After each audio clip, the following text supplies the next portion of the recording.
Lat Dior Ngoné Latyr Diop représente une figure majeure dans l'histoire du Sénégal qui garde donc le statut incontesté de résistant, de héros national et de l'incarnation du courage physique dans la défense de sa patrie.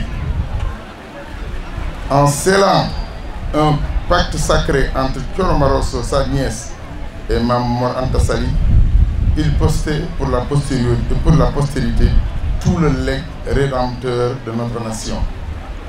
Lat Dior est à la fois le symbole de la résistance et le relais des ressorts de la paix en contexte colonial.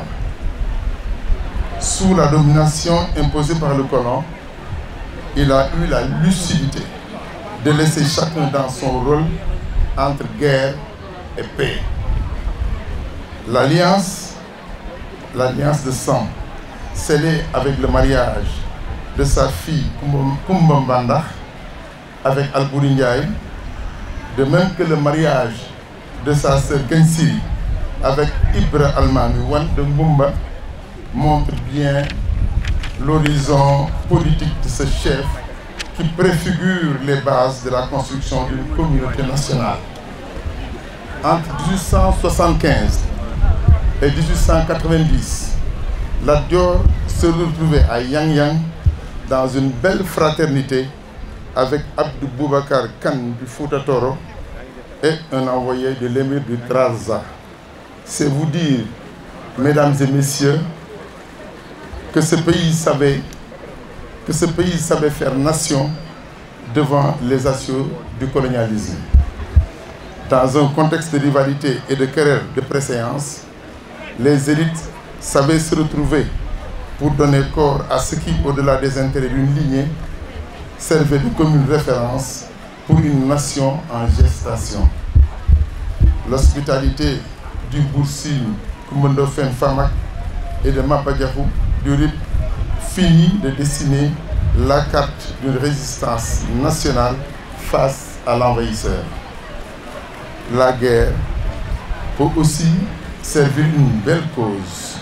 Et Lat Dior se savait porteur de valeurs de Djom, de Ngor, de dignité et saura payer le prix pour que ce pays survive avec ses valeurs une fois la paix recouvrée. Entre 1870 et 1886, toute l'histoire du Sénégal se résume entre guerre et paix, car le pays avait perdu l'initiative historique.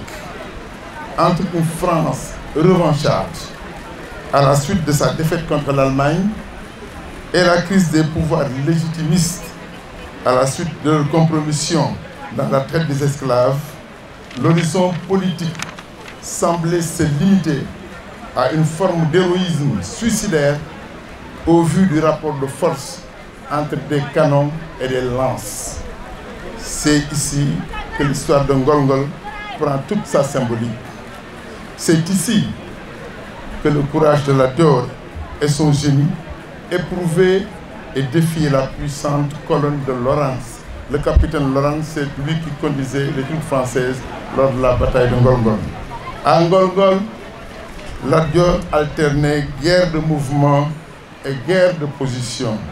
Il épuisa la Cologne à un point tel que Vincent Monti disait, je le cite, par des marches et des contre-marches, il ne voulait pas rencontrer la colonne, mais il lui fera tout le mal possible et quand il voudra.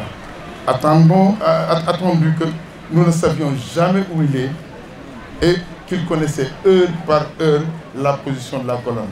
Lorsque Lat Dior prit le canon de Lawrence comme butin de guerre, un mythe venait de s'effondrer.